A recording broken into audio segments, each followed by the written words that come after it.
아브람은 하나님을 사랑하는 사람이었어요. 어느 날 하나님께서 말씀하셨어요. 아브람아, 그곳을 떠나 내가 가라고 하는 곳으로 가거라.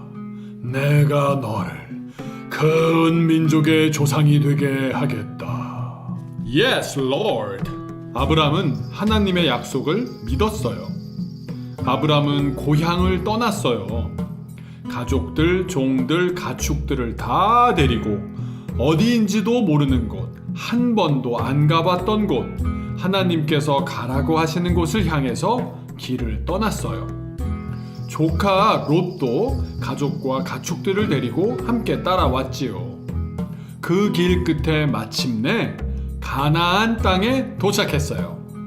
아브람과 롯은 갈수록 부자가 되어서 가축들도 엄청 많았어요. 그러다 보니까 아브람의 종들과 조카인 롯의 종들이 서로 싸우는 일이 많았어요. 결국 두 사람은 따로따로 살기로 했어요. 아브람이 조카 롯에게 말했어요. 네가 먼저 좋은 땅을 고르렴. 난 네가 선택하지 않는 곳으로 가마. 그래서 롯이 먼저 살기 좋은 땅을 골라서 떠났어요. 어느 날 하나님께서 아브람을 찾아오셨어요. 내가 지금 눈으로 보는 모든 땅을 너에게 줄 것이다. 그러니 그곳 가나안 땅에서 살려무나. 내가 아브람 너에게 하늘의 별보다도 많은 자녀들을 주겠다. 하나님께서는 아브람에게 큰 복을 주셨어요. 하지만 아브람과 사레가 가나안 땅에서 산지 10년이 흘렀지만 아직도 둘 사이에는 하늘의 별과 같기는커녕 자식 한 명도 없었어요.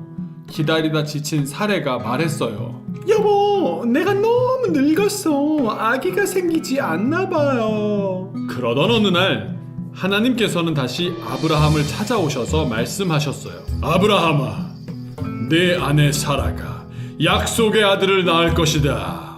네? 하나님, 저는 내년에 100살이고 사라는 내년에 90살입니다. 안다. 하지만 분명히 내 아내 사라가 아들을 낳을 것이니 그 이름을 이삭이라고 하거라. 며칠 후 아브라함의 집에 3명의 나그네가 찾아왔어요. 하나님께서 나그네의 모습으로 찾아오셨던 거예요. 아브라함은 나그네들에게 물도 맛있는 음식도 주었어요. 나그네가 말했죠. 내 아내 사라가 어디 있느냐? 천막 안에 있습니다. 때가 되면 내가 다시 오리니 I will be back. 내 아내가 아들을 낳을 것이다. 사라가 그들의 이야기를 엿듣고 웃었어요. 어머, 난 나이가 많은데 어떻게 아기를 낳는다는 거야? 할머니가 아이를 낳을 수 있을까요? 하나님은 불가능한 일이 없으신 전능하신 분이에요. 정말 하나님의 말씀대로 다음 해에 사라는 아들을 낳았어요. 그리고 아들의 이름을 이삭이라고 지었어요. 이삭은 무럭무럭 자라났어요. 어느 날 하나님이 아브라함을 부르셨어요. 그의 믿음을 보고 싶었기 때문이에요. 아브라함아, 이삭을 데리고 모리아라는 산으로 가서 나에게 제물로 내 아들을 바쳐라. 아브라함은 가슴이 먹먹했어요. 100살에 낳은 하나밖에 없는 아들을 바치라니요. 그러면 하늘의 별과 같이 자녀들을 주시겠다는 약속은 말도 안 되는 거잖아요. 너무 슬프고 속상하고 이해도 되지 않았지만 아브라함은 오직 한 가지, 약속을 반드시 이루실 하나님을 믿었어요. 그래서 모리아 산을 향해 갔어요. 아브라함은 이삭에게 제사에 쓸 제사를 태울 수 있는 나무를 짊어지게 했어요. 그리고 아브라함은 불과 칼을 손에 들고 산 위로 갔어요. 이삭은 아무리 생각해도 이상하다 싶어서 아브라함에게 물어보았어요. 아버지, 불과 나무는 있는데 제사 때 제물로 드릴 어린 양, 그 죽여가지고 이렇게 태워야 되는 어린 양 어디 있어요? 어린 양은 하나님께서 직접 준비해 주실 거야. 마침내 두 사람은 모리아 산에 도착했어요. 아브라함은 제단을 쌓았어요. 그리곤 제물의 자리인 바위 위에 이삭을 올라가게 했어요. 그리고는 이삭을 밧줄로 묶었어요. 그리고 아브라함은 이삭을 바치기 위해서 칼을 들었어요. 정말 하나님께서 아들을 죽여서 바치기를 바라셨을까요? 아브라함이 칼을 들자마자 바로 하나님께서 말씀하셨어요. 아브라함아, 내 아들을 해치지 말아라. 내가 하나밖에 없는 가장 귀한 아들마저도 아끼지 않았구나. 이제야 네가 나 하나님을 진정으로 사랑한다는 것을 알겠느니라. 바로 그때 아브라함의 눈에 수풀에 뿔이 걸려서 꼼짝도 못하고 있는 어린 양이 보였어요. 정말로 하나님께서 예비하신 제물이었지요. 아브라함과 이삭은 그 양으로 하나님께 감사의 제사를 드렸어요. 하나님은 아브라함의 그 믿음을 보시고 약속을 이루어 주시고 놀라운 축복도 주셨답니다.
아이고, 응애 태어난 게 엊그제 같은데 우리 이삭이가 벌써 장가갈 나이가 되었네. 하나님께서도 우리를 자녀처럼 대해주시니 결혼하고 자식 낳는 걸 정말 기뻐하실 거야. 그럼. 아브라함은 이삭을 결혼시키기로 했어요. 하지만 사랑하는 아들 이삭을 고향 땅의 색시랑 결혼하게 해주고 싶었죠. 아브라함은 오래전에 떠나온 고향 하란으로 믿음직한 하인을 보냈어요. 너는 지금 하란으로 가서 이삭의 아내가 될 신붓감을 구해오거라. 하나님께서 너를 인도해 주실 것이다. 하인은 10마리의 낙타와 이삭의 신부에게 줄 선물을 가지고 먼 길을 떠났어요. 마침내 하인은 저녁 무렵 하란에 닿았어요. 먼 길을 오느라 피곤한 하인은 성 밖에 있는 우물가에서 잠시 쉬고 있었지요. 우물가에는 많은 여자들이 저녁밥을 짓기 위해서 물을 깃고 있었어요. 우리 주인님 며느리를 어디서 찾는다. 이삭 도련님에게 딱 맞는 색식감이 도대체 어디 있냐고요. 고민이 한가득이었던 하인은 문득 아브라함 주인님의 말이 생각났어요. 하나님께서 너를 인도해 주실 것이다. 하인은 그제서야 하나님께 물어봐야겠다는 생각이 들었어요. 우물가에 무릎을 꿇고 하나님께 기도를 드렸지요. 오, 하나님 정말 좋은 생각이에요. 그러니까 동네 처자들이 물 기르려 우물가로 나올 시간이니까 제가 물을 달라고 할 때 저만 주는 게 아니라 제가 데려온 낙타들까지 챙겨주는 그런 마음씨 좋고 따뜻한 그 색시를 바로 우리 이삭 도련님의 짝꿍이라고 받아들이면 된단 말씀인 거죠? 잠시 후 한 처자가 물 항아리를 지고 우물가로 왔어요. 매우 아름답고 순수해 보이는 자매였어요. 하인은 그 처자가 물을 깃는 모습을 가만히 살펴보다가 가까이 다가가서 말했어요. 아이고, 목이 말라서 그런데 물 한 그릇만 주시겠습니까? 어머, 목마르시죠? 여기 시원하게 드세요. 어머, 그런데 낙타들이 몇 마리야? 못 마르겠다. 배불리 시원하게 마시도록 낙타들한테도 물을 줄게요. 그 말을 들은 하인은 깜짝 놀랐어요. 아, 하나님께서 내 기도를 들어주셨구나. 그럼 바로 이 아가씨가 우리 이삭 도련님의 천생연분인 거잖아. 이삭의 신붓감을 찾은 하인은 너무 기뻤어요. 그 여인의 이름은 리브가였어요. 하인은 리브가에게 반지 하나와 팔찌 2개를 선물로 주었죠. 그리고 리브가의 아버지를 만나러 갔어요. 리브가의 아버지와 어머니는 하인을 반갑게 맞이해 주었죠. 하인은 리브가의 아버지에게 이곳에 온 이유를 말했어요. 저는 아브라함님의 하인입니다. 우리 주인님께는 이삭이라고 하는 아주 잘생긴 아드님이 있습니다. 저는 우리 이삭 도련님의 신부감을 찾기 위해 이곳에 온 거랍니다. 이 일은 하나님께서 하시는 일이니 원하신다면 리브가를 데리고 가서 당신 주인 아들의 아내로 삼으십시오. 하인은 리브가의 아버지에게 이삭과의 결혼을 승낙받았어요. 리브가도 기꺼이 함께 가겠다고 말했지요. 다음날 일찍 하인과 리브가는 아브라함의 집으로 향했지요. 때마침 이삭은 들판을 거닐고 있었어요. 저 여인은 누구지? 이삭은 하인을 향해서 걸어갔어요. 하인은 하란에서 있었던 모든 일을 말해주었고 이삭은 리브가를 집으로 안내했어요. 그리고 많은 사람의 축복 속에 이삭과 리브가는 결혼하게 되었어요.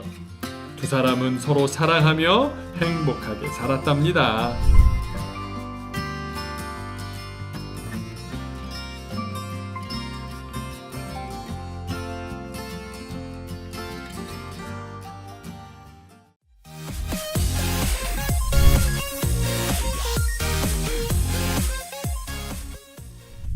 이삭과 리브가 부부에게는 쌍둥이 형제가 있었어요. 먼저 태어난 큰아이는 날 때부터 털이 복슬복슬해서 털이라는 뜻의 에서라고 이름을 지었는데 살색이 붉으스름한 색이어서 빨갛다는 뜻의 에돔이라고도 불렸어요. 그리고 쌍둥이니까 먼저 이 털북숭이 빨강 에서가 태어난 다음에 뒤이어서 아기가 또 태어났는데요. 글쎄 형의 발꿈치를 붙잡고 나왔지 뭐예요. 그래서 이름도 발꿈치를 잡았다는 뜻의 야곱이라고 지었어요. 에서와 야곱은 함께 태어났지만 엄청 달랐어요. 형 에서는 바깥으로 넓은 들로 다니는 걸 좋아했어요. 자라서 뭘 하고 살았을까요? 상남자, 사냥꾼이 되었어요. 아버지 이삭은 에서가 사냥해온 고기를 엄청 좋아해서 에서를 사랑했죠. 동생 야곱은 집돌이였어요. 엄마랑 잘 통해서 엄마 리브가는 야곱을 더 사랑했어요. 어느 날 야곱이 빨강색 팥 알아요? 팥으로 죽을 요리하고 있었어요. 마침 사냥을 하고 그때 돌아온 에서는 엄청 배가 고팠어요. 야곱아, 그거 나 죽 좀 먹을 수 있냐? 색깔도 딱 나 같은 빨강색인데 아주 맛있겠구만. 어?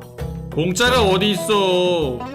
뭐 형이 가진 맏아들의 권리라도 나한테 팔던가 뭐. 장자권 말이야? 아 몰라, 너 가져. 배고파 죽겠는데 언제 받을지도 모르는 장자권이 뭐 대수냐? 에서는 맏아들의 자리를 중요하게 생각하지 않았어요. 그래서 야곱에게 장자권을 팔았어요. 오랜 시간이 흘러 파파 할아버지가 된 이삭은 눈이 어두워 잘 보이지 않았어요. 그러던 어느 날 이삭이 에서를 불렀어요. 에서야, 내가 살 날도 얼마 안 남은 것 같으니 오늘 즐겁게 축복하도록 하자꾸나. 네가 나를 위해 사냥을 좀 해와서 내가 좋아하는 고기 요리를 좀 만들어 오거라. 그러면 이참에 너에게 하나님이 주시는 맏아들의 축복, 장자의 축복을 마음껏 내려주마. 정말이에요? 오늘인가요, 아버지? 아, 금방 다녀올게요. 에서는 기쁜 마음으로 사냥하러 나갔어요. 그런데 이삭과 에서가 나누는 이야기를 리브가가 엿들었어요. 리브가는 에서보다 야곱을 더 많이 사랑했죠. 에서가 다른 족속 여자와 결혼을 해버리는 바람에 엄마인 리브가의 마음에 걱정이 가득했거든요. 에서가 아니라 우리 야곱이 그 축복을 받으면 좋을 텐데. 무슨 생각을 했는지 리브가는 야곱을 불러놓고는 이렇게 말했어요. 야곱아, 우리의 가소 염소 새끼 2마리 좋은 놈으로다가 가져와라. 엄마는 야곱 네가 축복을 받았으면 좋겠다. 아니 어머니 딱 걸릴걸요? 형은 몸에 털이 많잖아요. 나는 털이 없어서 완전 매끈매끈해가지고 아버지가 축복하신다고 날 만지시면 금방 알아차리실 텐데요. 걱정하지 말아라. 다 방법이 있단다. 엄마 리브가의 작전 1번. 야곱이 가져온 새끼 염소로 남편 이삭이 좋아하는 요리를 준비했어요. 작전 2번. 형 에서가 입던 가죽옷을 야곱에게 입혀주었어요. 그리고 야곱의 맨살이 드러나는 손과 목에도 염소 가죽을 붙였지요. 야곱은 어머니가 요리한 음식을 들고 아버지에게 갔어요. 아버지! 아버지! 누구냐? 에서입니다. 어서 음식을 드시고 저를 축복해 주세요. 야곱은 들킬까봐 가슴이 두근두근 거렸어요. 이리 가까이 와봐라. 에서 목소리가 좀 이상한데 널 좀 만져봐야겠다. 만지면 내가 딱 알거든. 아버지는 야곱을 만져보았어요. 아이고, 내가 목소리 듣고는 야곱인 줄 알았는데 우리 털복숭이 에서가 맞구나. 내가 나이가 너무 먹었나 보네. 야곱을 큰아들 에서라고 생각한 파파 할아버지 이삭은 음식을 맛있게 먹었어요. 그리곤 야곱에게 맏아들의 큰 복을 축복해 주었어요. 얼마 후 야곱이 축복받았다는 사실을 까맣게 모르고 있던 에서가 음식을 만들어서 아버지에게 갔어요. 아이고 배불러. 아까 먹은 거 아직도 넌 누구냐? 아버지 아들 에서죠. 누구긴요? 메이야. 조금 전에 너한테 축복했잖아. 내가 치매냐? 네가 치매냐? 에서는 너무 화가 나서 소리쳤어요. 아버지! 야곱 진짜 얘 안 되겠어요. 벌써 2번이나 저를 속였다고요. 전에는 내 자리를 빼앗았고요. 이번엔 아주 제가 받을 복을 빼앗았잖아요. 통째로. 아버지 몰라. 그냥 나에게도 축복해주세요. 예? 야, 맏아들의 축복은 딱 한 번만 하는 건데 어떻게 다시 할 수가 있겠니? 안 돼. 에서는 너무 슬프고 우라통이 터져서 큰 목소리로 울었어요. 에서는 동생 야곱이 너무너무 미웠어요. 나 아버지가 돌아가시기만 해봐. 그리고 나면 내가 저 야곱 자식 죽여버려. 아주 내가 그냥 진짜 죽여 내가. 에서가 큰 소리치는 걸 엄마 리브가가 듣게 되었어요. 엄마는 사람을 보내서 사랑하는 야곱이 안전하도록 동생의 집, 그러니까 야곱의 외삼촌 집으로 도망가게 했어요. 야곱은 그렇게 외삼촌 라반의 집에서 살게 되었답니다.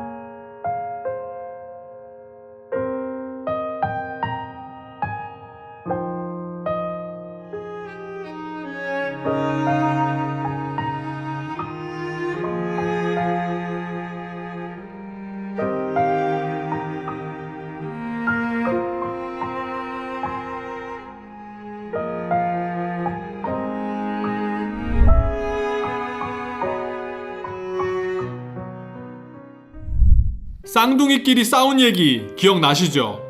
쌍둥이 동생 야곱이 쌍둥이 형 에서를 감쪽같이 속이고서 맏아들의 권리인 장자권과 아버지의 축복까지 가로챘었잖아요. 그렇게 당했던 형 에서가 동생 야곱을 어떻게 생각했겠어요? 엄청 미워했고요. 아주 단단히 혼내줄 생각이었어요. 그래서 야곱은 형을 피해서 멀리 도망칠 수밖에 없었어요. 사랑하는 엄마가 일러주신 곳은 엄마의 동생 외삼촌 라반의 집이었어요. 삼촌네 집까지 먼 길을 며칠씩이나 걸려서 혼자 가고 있었어요. 깜깜한 밤 아무도 없는 길바닥에서 야곱은 돌을 베개로 삼아 누워 있다가 잠이 들었어요. 야곱은 꿈을 꾸었죠. 꿈에 긴 사다리가 보였는데 그 꼭대기가 높이 하늘까지 닿아 있었어요. 사다리를 타고 천사들이 하늘과 땅 사이를 오르락 내리락 하고 있었어요. 그때 하나님께서 사다리 위에 서서 야곱에게 말씀하셨어요. 야곱아, 나는 너의 할아버지 아브라함의 하나님, 내 아버지 이삭의 하나님이란다. 내가 너의 하나님이 되어 지금 내가 누워있는 땅을 너와 내 자손에게 주겠고 내 자손은 땅에 티끌같이 많게 하겠다. 내가 너와 함께 있어 내가 어디로 가든지 너를 지켜줄 것이고 너를 이끌어 반드시 이 땅으로 돌아오게 하겠노라. 꿈에서 깬 야곱은 깜짝 놀랐어요. 자기는 형을 속인 욕심 많은 나쁜 동생이었고 자기 잘못 때문에 도망치던 길이었잖아요. 거기다 아무도 도와줄 사람 없는 외로운 길에 혼자 잠든 밤이었는데 하나님께서 찾아와 주신 거잖아요. 하나님 감사합니다. 야곱은 일어나자마자 베개로 삼았던 돌을 가져다가 마치 교회를 세우는 것처럼 세워놓고 하나님께 감사드렸어요. 그리고 하나님을 처음으로 만났던 그곳 이름을 엘, 하나님, 벳, 집, 벳엘, 하나님의 집이라고 이름 지었지요. 어느새 야곱은 외삼촌 라반의 집에 도착했어요. 그런데 거기서 운명의 그녀, 외삼촌의 둘째 딸 라헬을 보고 첫눈에 반해버렸어요. 그래서 외삼촌에게 말했지요. 삼촌의 둘째 딸 라헬을 제게 주시기만 한다면 제가 삼촌을 위해서 7년 동안 일을 하겠습니다. 7년이요. 1년, 2년. 어느새 7년의 시간이 흘렀어요. 야곱은 라헬을 사랑했기 때문에 7년도 금방 지나가 버렸어요. 원래 즐거운 시간, 재미있는 시간, 행복한 시간, 사랑하는 시간은 짧게 지나간다니까요. 그렇죠? 야곱은 외삼촌 라반에게 말했어요. 삼촌, 이제 7년이 되었으니 운명의 데스티니 라헬과 결혼하게 해주세요. 하지만 외삼촌 라반은 언니보다 동생을 먼저 결혼시킬 수 없다며 라헬이 아니라 큰딸 레아를 야곱과 결혼시켰어요. 라반은 야곱에게 말했어요. 방법이 없는 건 아닌데 말이야. 야곱, 네가 날 위해 한 번 더 7년 동안 일한다면 우리 둘째 라헬도 자네에게 주겠네. 결혼도 2번 하고 좋지, 안 그래? 야곱은 외삼촌의 말을 따라서 한 번 더 7년을 하루같이 열심히 일했어요. 7년이 지난 후 마침내 야곱은 사랑하는 라헬과 결혼하게 되었죠. 그렇게 야곱은 레아와 라헬과 결혼해서 아들, 딸을 많이 낳았고요. 외삼촌 집에 머무는 동안 열심히 일을 했기 때문에 수많은 양과 소, 낙타 등의 가축을 키우는 큰 부자가 되었답니다.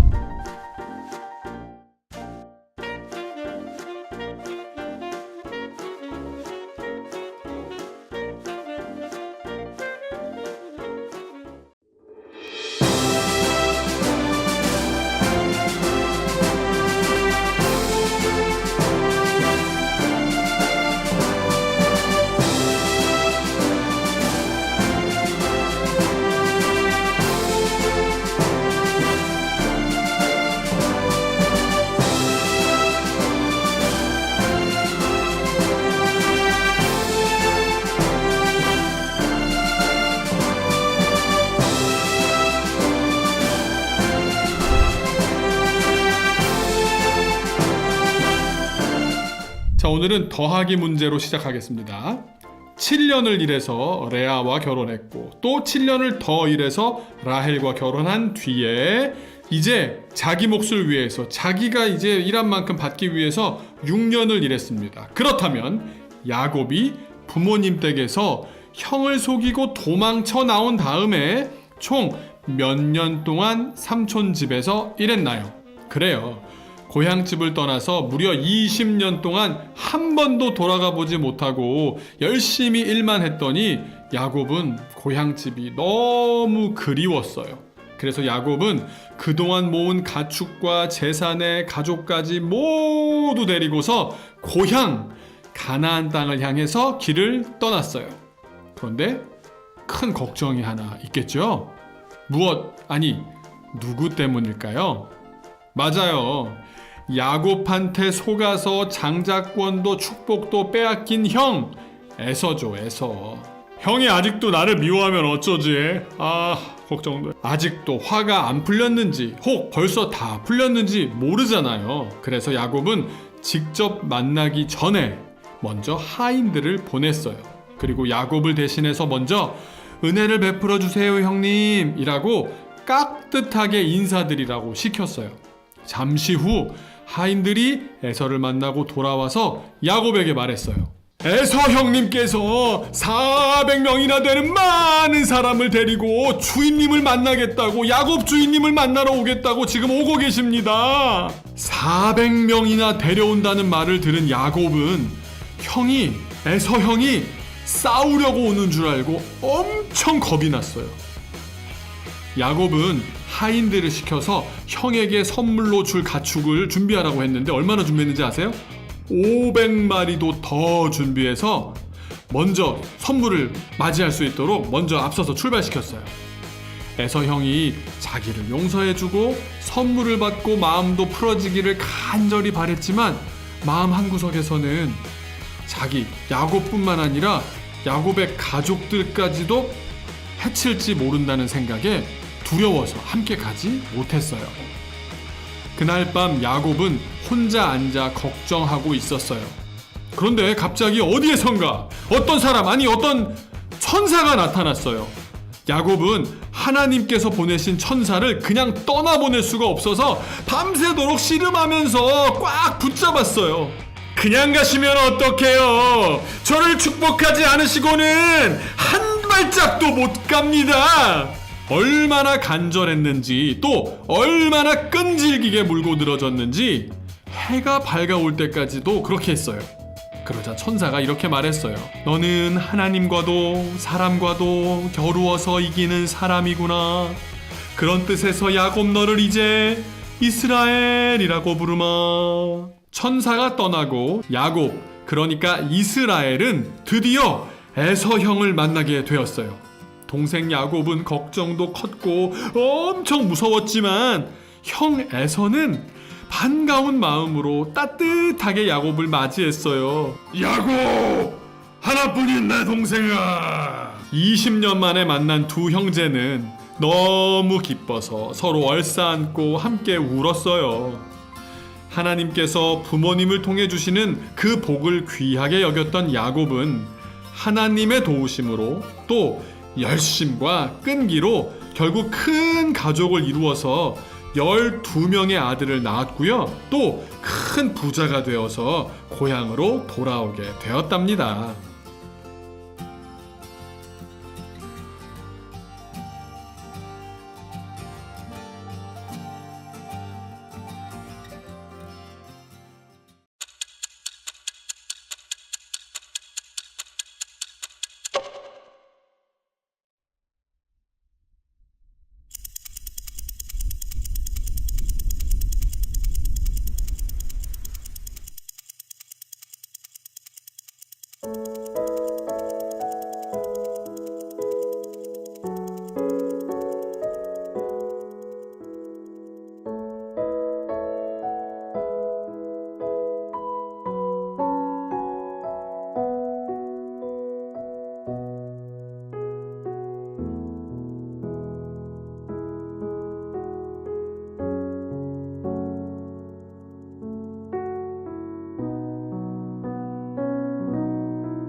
야곱의 아들은 무려 하나 둘 셋 넷 다섯 여섯 일곱 여덟 아홉 열 열하나 보다도 많은 무려 12명이었어요.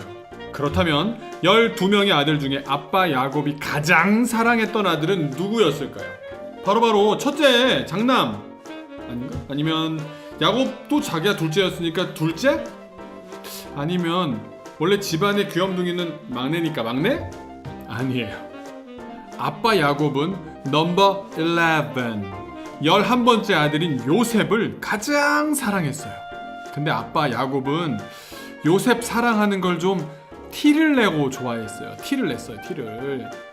누가 봐도 눈에 딱 뜨이는 완전 멋진 형형색색의 화려한 옷을 요셉에게만 입혀줬을 정도니까요. 근데 진짜 아빠가 뭘 몰라도 한참 모르는 것 같아요. 그렇게 요셉만 챙겨주시면 받는 요셉은 행복했을까요? 아니, 아빠가 넘버 11만 옴빵 사랑해주시면, 아니 요셉한테 형이 몇 명이에요? 무려 10명이잖아요. 10명의 형아들이 동생을 아빠처럼 사랑해줬을까요? 아니면 질투하고 미워했을까요? 이걸 몰라. 요셉은 어릴 때 특기가 하나 있었어요. 꿈을 잘 꿨는데 그것도 아주 선명하게 잘 꿨어요. 어느 날 형들에게 이렇게 말했어요. 형! 내가 지난밤에 꿈 꿨는데 우리가 있잖아 곡식단을 잘 묶었거든? 형들이 묶은 곡식단들이 내가 묶은 곡식단에게 와가지고 절을 하는 거야. 꾸벅꾸벅 완전 엎드려서 절하더라니까. 아, 그리고 또 얼마 전엔 해와 달과 그리고 별 11개가 완전 우리 집이랑 똑같이, 그치? 아빠 엄마 형 10명 동생 딱 맞잖아, 그치? 나한테, 그러니까 요셉 별한테 절을 했다니까. 꾸벅꾸벅 완전 꾸벅꾸벅. 뭐가 어째? 아, 이놈이 보자 하니까 진짜 네가 뭐 우리 왕이라도 되냐? 이 꼬맹아 닥치지 못해?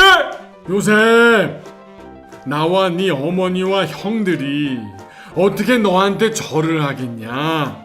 다신 그런 말 꺼내지도 말어. 안 그래도 미웠었는데 요셉이 꿈 이야기를 그렇게 하니까 정말 혼자 잘난 척하는 것 같아서 형들은 요셉을 더더욱 미워했어요.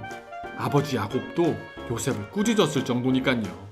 그렇지만 요셉이 꾸었다는 꿈 이야기만큼은 그냥 지나치지 않고 마음에 두었어요.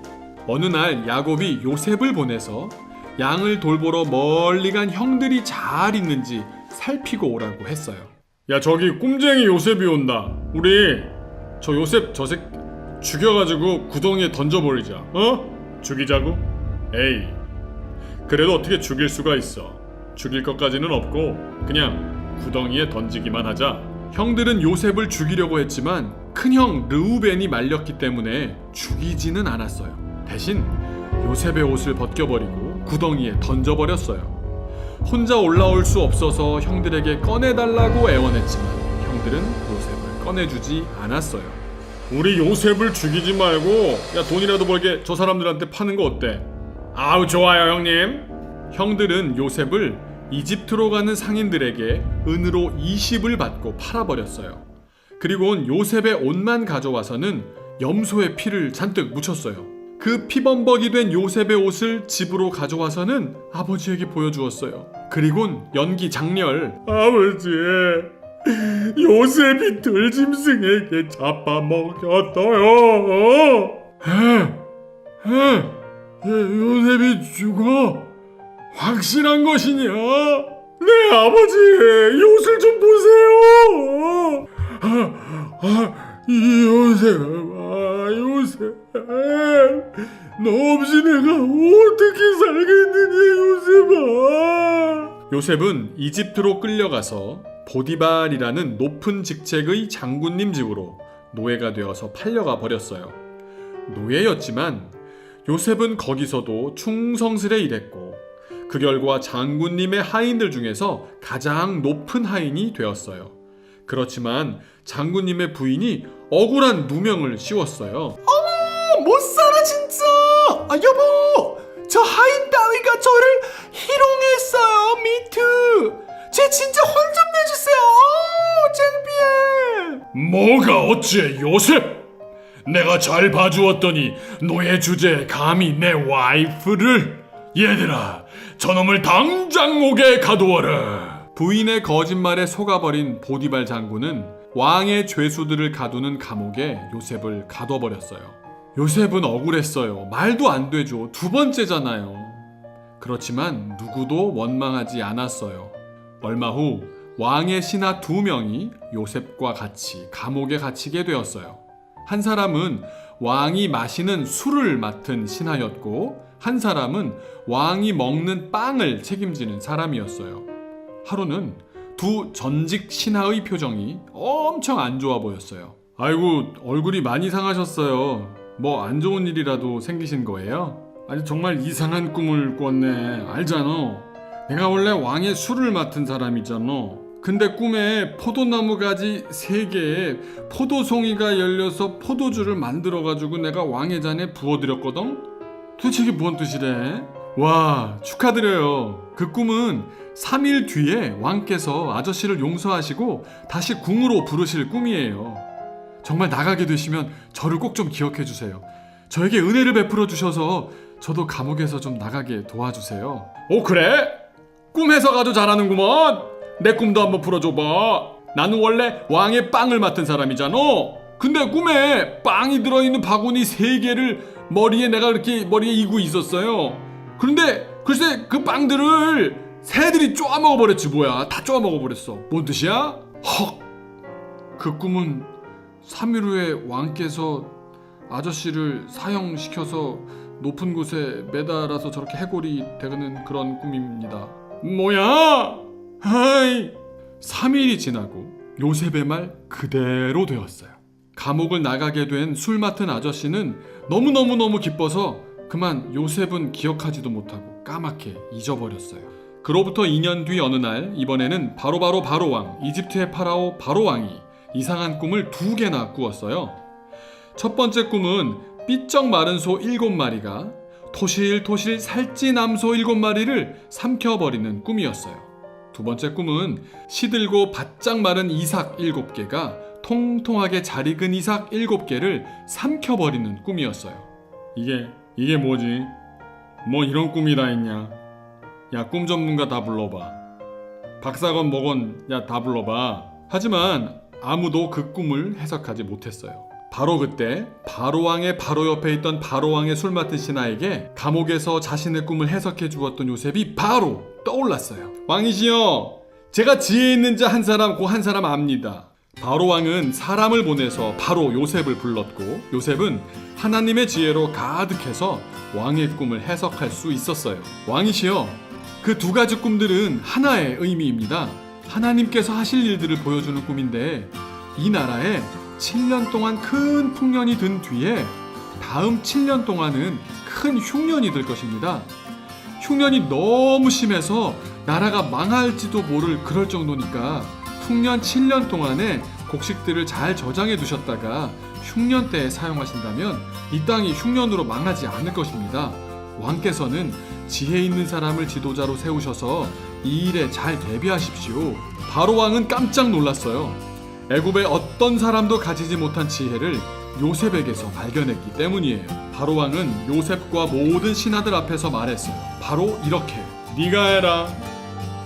바로 네가 해. 네가. 너야말로 하나님께서 함께 하시는 사람이지 않느냐. 하나님께서 너에게 이 모든 것을 다 알려주셨으니까 너만큼 지혜 있는 사람이 어디 있겠냐. 네가 해라. 왕은 왕의 권한을 상징하는 반지를 자기 손가락에서 빼서 요셉에게 끼워 주었어요. 그리고 요셉을 애굽의 총리로 세워서 나라를 다스리게 했어요. 하나님은 요셉에게 놀라운 꿈을 주시고 그 꿈을 끝까지 그리고 끝끝내 이루어 주셨어요. 하나님께서는 이스라엘 민족을 구원하시려고 요셉을 이집트로 앞서 보내셔서 놀라운 일을 행하셨답니다.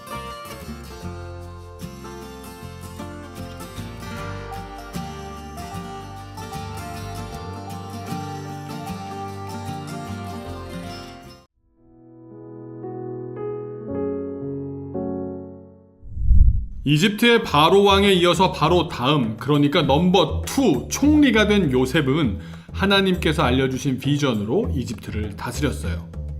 총리가 되고 처음 7년 동안은 풍년이었어요. 이집트에는 먹을 것이 넘치고 넘쳐났죠. 곡식들을 창고에 차곡차곡 모아두어라. 신하들은 몇 년째 풍년 또 풍년인데도 많은 곡식들을 창고에 쌓으라는 요셉 총리를 이해할 수는 없었지만 총리님 말이니까 곡식들을 창고에 가득가득 쌓아두었어요. 계속 될 것만 같았던 풍년이 7년 만에 끝났어요. 그리고는 흉년이 시작되었어요. 비가 오지 않아 논과 밭의 곡식이 말라 죽어서 수확이 없었지만 하나님의 비전을 아는 요셉 총리가 풍년이 들었던 동안 많은 곡식을 창고에 모아놓았기 때문에 이집트 백성들은 하나도 걱정이 없었어요. 요셉 총리가 창고에 가득 쌓인 곡식들을 백성들에게 나누어 주었거든요. 온 세상이 흉년이 들어 사람들이 굶어 죽어갔지만 오직 이집트에는 양식이 많다는 소문이 퍼져나갔어요. 옆나라 사람들까지 먹을 것을 사기 위해서 이집트로 모여들었어요. 가뭄으로 굶주리기는 야곱 가족도 마찬가지였어요.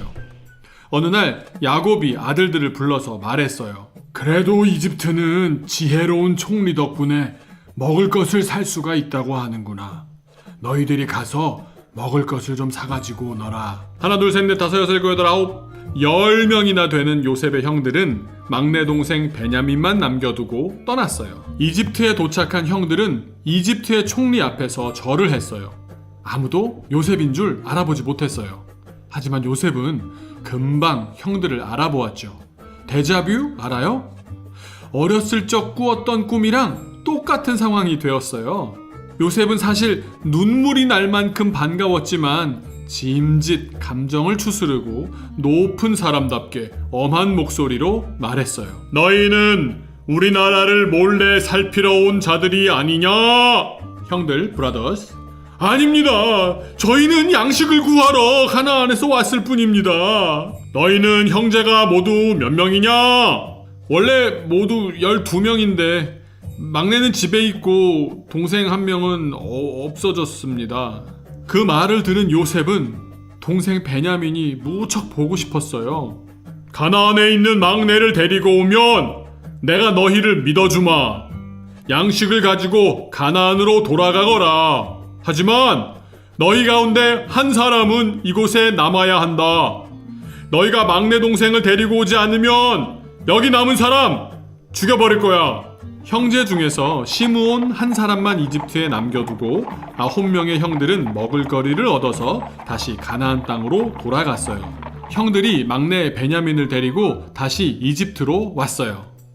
요셉은 베냐민을 보자 너무 기뻤지만 애써 참으면서 형들이 달라졌는지 시험해 보기로 했어요. 곡식을 담은 자루 중에 동생 베냐민이 들고 갈 곡식 자루 속에만 몰래 귀중품, 은으로 된 잔을 넣어두었어요.